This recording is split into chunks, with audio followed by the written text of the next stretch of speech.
Salut à tous, on se retrouve sur Waven. Aujourd'hui, nouvelle vidéo build. On se retrouve avec le Xelor Sabliaton Jikan. La dernière fois, je vous ai montré un build de magie haut. Ce coup-ci, on va regarder un build un peu spécial, une version qui se base sur l'attaque. Je ne sais pas si vous êtes surpris, moi oui, mais le Jikan a quand même 2 sorts sur 4 qui se basent dessus, alors en voyant ça, j'ai eu envie de tester. Et au final, c'est assez surprenant. On va commencer par regarder les équipements, c'est assez classique pour un build d'attaque. En premier, on va prendre l'anneau Sif. Au début du combat, il va booster notre attaque de 20% en échange d'une réduction de 10% de notre vie. Il booste aussi énormément notre attaque et nous donne 5% de chance coup critique. Ensuite, on va prendre l'anneau-oscillation. Un peu comme le Sif, il va booster notre attaque de 25% ce coup-ci, uniquement lorsque l'on aura de l'armure. Il booste aussi pas mal notre attaque et donne 5% de chance coup critique et booste aussi nos gains d'armure. On continue avec l'anneau Olive, qui va très bien en combo avec l'oscillation.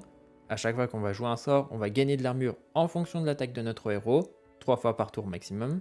Il donne quasiment les mêmes boosts, attaque, 5% de chance coup critique et gain d'armure. Et on finit avec l'index de Tauros. A chaque fois qu'on va dépenser une jauge, on va gagner 5% d'attaque dans la limite de 100% maximum, ce qui sera assez difficile à atteindre vu qu'on va avoir du mal à invoquer, mais l'anneau reste vraiment très puissant niveau PV et attaque qu'il donne. Pour ce qui est du brassard, on va partir sur le brassard Tung. A chaque fois qu'on attaquera avec notre héros, on gagnera 10% d'attaque, dans la limite de 100% une fois de plus. Il donne aussi des très bonnes stats niveau attaque et 10% de chance coup critique pour un total de 30%. On ne va pas trop se concentrer sur les compagnons, j'ai mis les 4 mouettes, ce sera difficile de générer plus de jauge avec ce build. Pour les sorts, je suis parti sur un deck 9 sorts, condensation pour appliquer mouillé, onde magnétique pour appliquer boueux, Sinistro Terre couplé avec Carillon nous aidera à gagner des auras hibou facilement. Pendule nous aidera à mettre des PA en réserve avec son effet rembobinage. Temporisation nous donnera une aura hibou si on en possède déjà une. Et nous fera piocher autant de sorts que le nombre de nos auras hibou, ce qui remplira notre main assez facilement. Niveau sort de dégâts, on commence avec Equinox. Il infligera notre attaque autour de nous. Il faut le jouer avec 2 PA ou plus en réserve pour baisser son coût à 2 PA avec l'effet chrono. Coalition de Jikan infligera une partie de notre attaque à une cible. L'effet sera boosté en fonction du nombre d'aura hibou qu'on possède. Et ciblage Jikan infligera notre attaque à toutes les cibles possédant un état élémentaire. En plus de nous faire gagner 1 PA par ennemi touché, à noter que les états seront consommés. Allez, on garde la page de compétences. L'effet de base de l'arme, c'est que lorsqu'on applique un état, on gagne une aura hibou en fonction de l'élément. Donc vu qu'on joue eau et terre, une aura hibou glace ou pierre en fonction du besoin.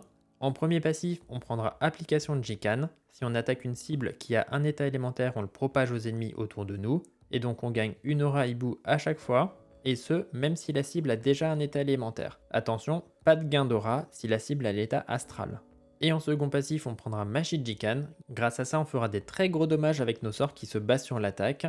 Ils seront boostés de 18% par aura hibou qu'on possède. Si on en a 5, 90%. Pour le reste des stats, j'ai mis full attaque évidemment, car on veut taper au maximum.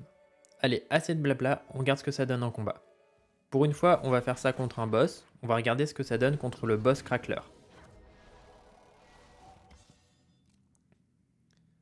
On va aller taper un rocher pour se booster avec le Tung, faire un Sinistro,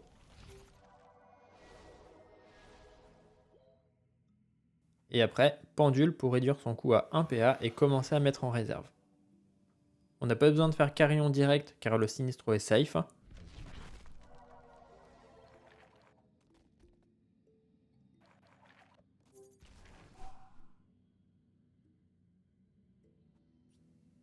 On va faire Carillon, puis Condensation pour choper des auras. On consomme la réserve et on peut lancer une tempo.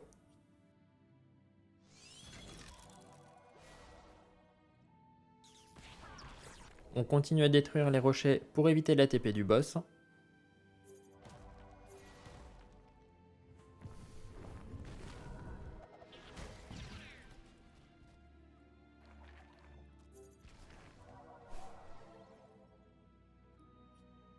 Une onde sur le boss pour lui mettre un état. Pendule pour déclencher chrono.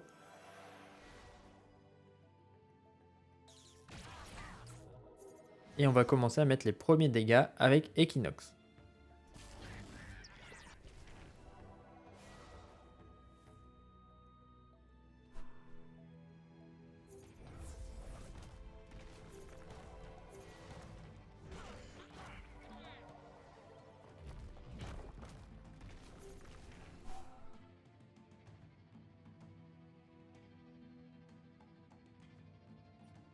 On invoque pour booster l'attaque.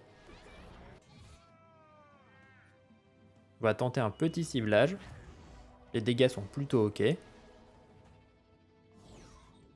On consomme la réserve. Et on mouille le boss.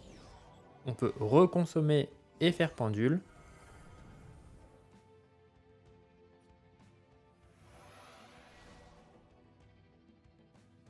On pose un Sinistro pour faire carillon après. On remet une mouette. On va tuer le petit crack.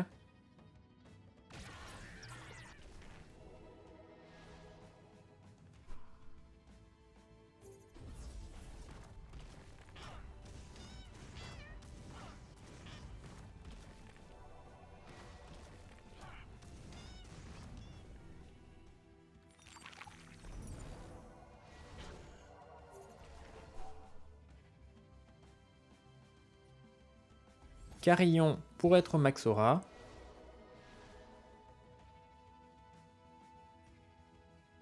Et une petite coalition. À moins 1000, c'est pas mal.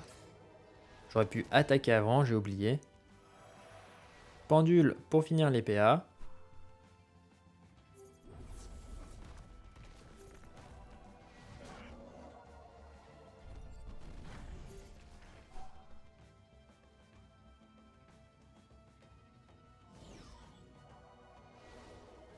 On fait une tempo pour piocher.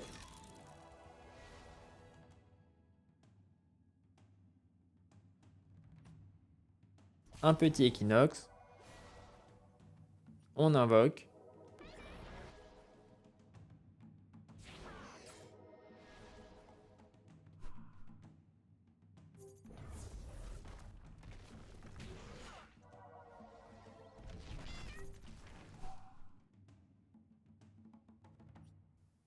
Là, je vais faire pendule et consommer la réserve pour avoir de l'armure. Même si le combat est plutôt fini. Onde pour récupérer l'aura. Et on finit avec ciblage. Du coup, c'est tout ce que j'ai à vous montrer pour le build. N'hésitez pas à me dire ce que vous en avez pensé en commentaire. Vous pouvez aussi vous abonner si ce n'est pas déjà fait. Et sur ce, je vous dis à la prochaine!